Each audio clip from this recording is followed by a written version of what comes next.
Hello mga kaguro, ngayong araw ipapakita ko po sa inyo ang isang laptop na sira po yung LCD screen.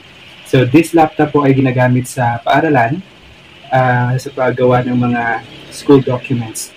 But suddenly po, this laptop LCD got broken. So hindi siya magagamit. And there are lots of important files po na nandito po sa loob. So ngayong araw, ipapakita ko po sa inyo kung paano siya gamitin using this LCD monitor po ng computer. So if you're going to check po mga kaguro, as I have to turn on this laptop, ito po yung screen niya. So this time, we'll be using the computer monitor so that makukuha natin ang mga files at magagamit pa natin po yung laptop. So ang kakailanganin po natin in order to connect this laptop to this monitor screen of the computer is this VGA to HDMI cord po. So it's available on Shopee. So just buy on Shopee na lang po this type of cable. So in this part po, dito po ilalagay yung VGA cord na dito natin kinoconnect sa likod po ng monitor screen. Okay, so we will connect this one po.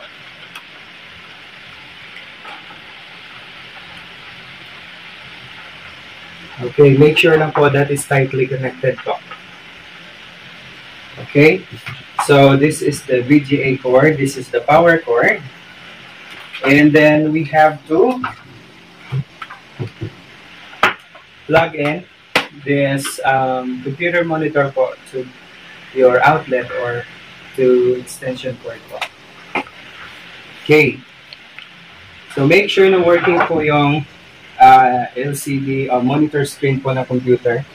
And then all we have to do po is to connect this HDMI cord. Dito po, hanapin nyo lang po yung HDMI port po ng laptop ninyo. And then this one po, this is for audio. So hanapin nyo rin po yung audio output po or input. Okay. So this time po mga kaguro, all we have to do is to turn on this laptop. Wait lang po na ma-turn on po siya. Anyway, this laptop po was not properly shut down, so let us try to turn it on again po. Or there might be a possibility na low bat po siya, so we'll be charging this laptop po. This is the charger of the laptop. And then we will charge this po.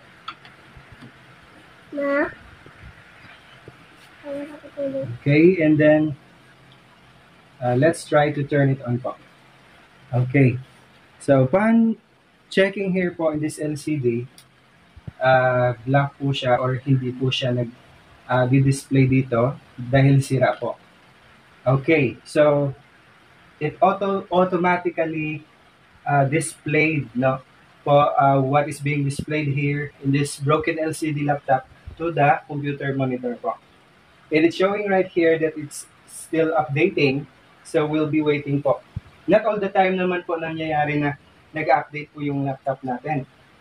It only happened po because this laptop po was not able to update for a long time po. So nag-loading na po. So if you're going to check po, wala po talagang display na makikita dito sa laptop. And this is the desktop display po of my laptop, including all the documents present. So using this computer monitor screen, we can still use our broken LCD laptop using the connector of VGA to HDMI connector po, which is very cheap naman po na mabibili lang sa Shopee or Lazada online. All you have to say po or to search there is VGA to HDMI cord. Okay, magagamit ko na po siya. Magagamit ko na po siya without having a hard time po looking at my documents and the files. So hopefully that this video helps you po if you ever encountered na nasira po yung LCD screen ng laptop mo. So, it's very useful po if you have to replace the LCD so that you can carry this laptop anywhere with you and work anywhere with you. But if you still don't have money po, this could really help you while still waiting for the replacement LCD. So thank you so much for watching. Have a great day.